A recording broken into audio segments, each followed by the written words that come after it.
Praise Lord बच्चों, VBS के चौथे दिन में एक बार फिर से आप सभी का स्वागत है। इससे पहले कि हम चौथे दिन का पाठ सीखें, आइए हम सब अपनी आंखों को बंद करेंगे और हम प्रार्थना करेंगे। धन्यवाद धन्यवाद सारी आशीषों के देने हारे खुदावन परमेश्वर पिता, सारी आशीषों के लिए आपको धन्यवाद देते हैं और धन्यवाद देते हैं इस समय के लिए जो आपने दिया प्रभु जी, कि हम सब मिल के प्रभु जी आपकी बातों को सीखने वाले हो सके, आपके वचनों को सीखने वाले हो सके। प्रभु जी मेरे सिखाने में और बच्चों के सीखने में हर एक बातों में आप हमारी सहायता करिए। प्रभु जी आप क्या मांगो, मांगने से पहले आप सब कुछ जानते हैं। इस विनती को सुनिए और ग्रहण करिए, आमीन। हमारे चौथे दिन के पाठ का नाम है आंधी पर यीशु का अधिकार। आंधी पर यीशु का अधिकार। मेरे साथ आप बाइबल से 3 स्थल को निकालेंगे।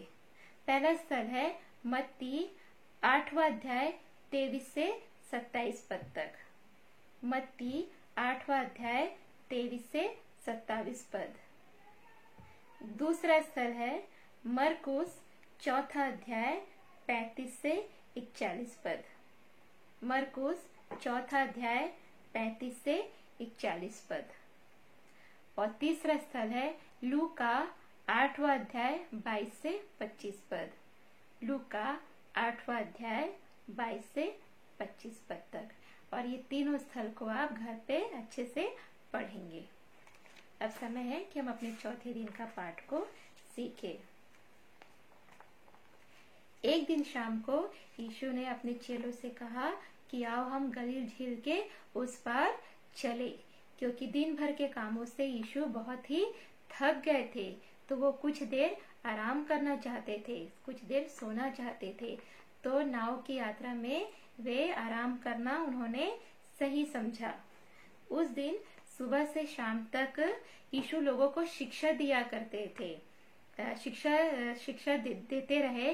कितने उससे सहायता के लिए उसके पास आए। कई लोग उनसे चंगे होना चाहते थे, तो कुछ लोग स्वर्ग के बारे में जानना चाहते थे। तो दिन भर यीशु उनको परमेश्वर के प्रेम के बारे में और स्वर्ग के बारे में बताया करता था। भीड़ के लोग यीशु की बातों को बड़े ध्यान से सुनते थे, क्योंकि वह बहुत सी नई नई अद्भुत बातों को वो बताया करता था। कुछ लोग यीशु की तरह बनना चाहते थे।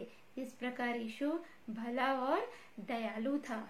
तो उसी दिन शाम को यीशु नाव पर चढ़ते हैं, और क्योंकि झील तक तो भीड़ नहीं आ सकती थी, तो जब वो नाव में जाते हैं यीशु, तो वो जो नाव का जो पिछला हिस्सा होता है वो वहां जाके सो जाते हैं, क्योंकि वे बहुत थक गए होते हैं, बहुत थके होते हैं।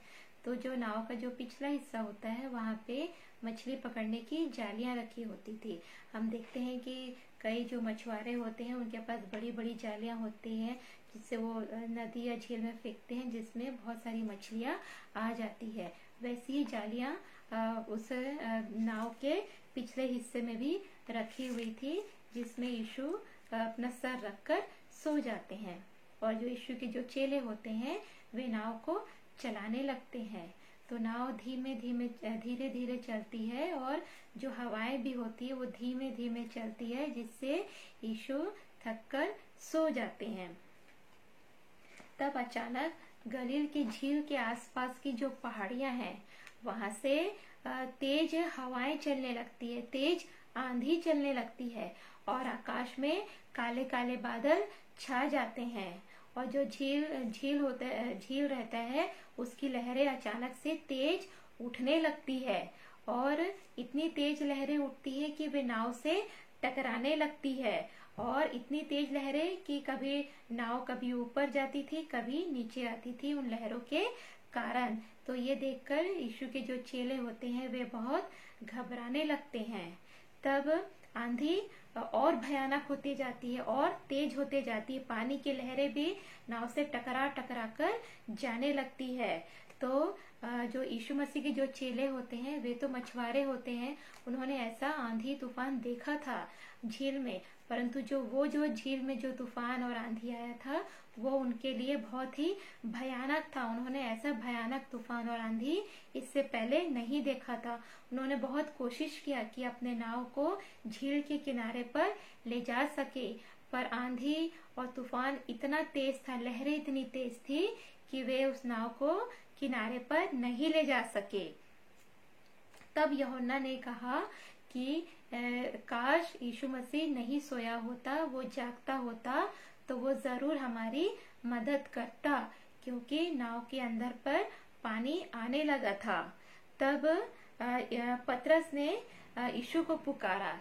यीशु मसीह का चेला पतरस ने यीशु को पुकारा, प्रभु प्रभु उठिए, देखिए इस तूफान में हम डूब रहे हैं, हमको बचाइए। तब यीशु मसीह उठते हैं और अपने चारों तरफ क्या देखते हैं कि बहुत ही आंधी तूफान और लहरें उठ रही हैं। तब यीशु मसीह ने उन लहरों को और आंधी को डांटा और कहा, शांत रहे, थम जा। और जैसे ही यीशु ने लहरों को, आंधी को और पानी को डांटा, वैसे ही वो सब शांत हो गई और झील का पानी जैसे पहले शांत था, पहले स्थिर था, वैसे ही हो गया। ये सब देखकर जो यीशु मसीह के चेले थे, उन्होंने बहुत आश्चर्य किया कि आंधी और पानी भी यीशु की बात को मानते हैं, यीशु जरूर परमेश्वर है। तब यीशु ने अपने चेलों की ओर देखा और उनसे कहा, तुम इतना क्यों डर गए हो? क्या तुम नहीं जानते कि मैं हमेशा तुम्हारे साथ हूँ? तो और जब तक मैं तुम्हारे साथ हूँ, तुम्हारी कोई हानि नहीं हो सकती।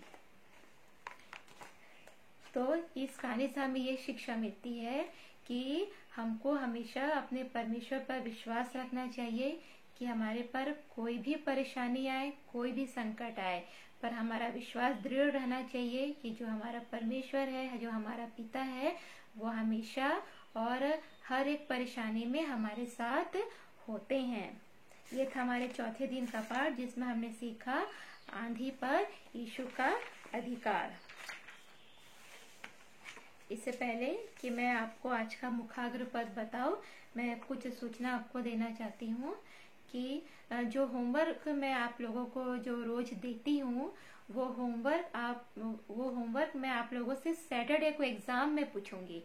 आप रोज जो मैं आपको मुखाग्र पद देती हूँ, आप लोग मुझे वो ही याद करके सेंड करें। जो मैं होमवर्क देती हूँ उसको आप नोट करते जाइए और घर पे याद करते जाइए। और सैटरडे को जब आपका एग्जाम लिया जाएगा, तब मैं ओरल एग्जाम में वो सब मैं पूछूंगी आप लोगों से।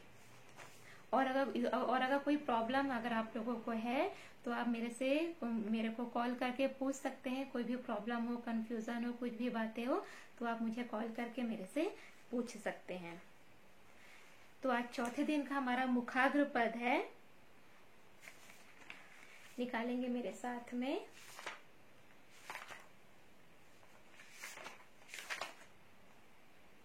मत्ती उसका 14 अध्याय उसका 27 पद।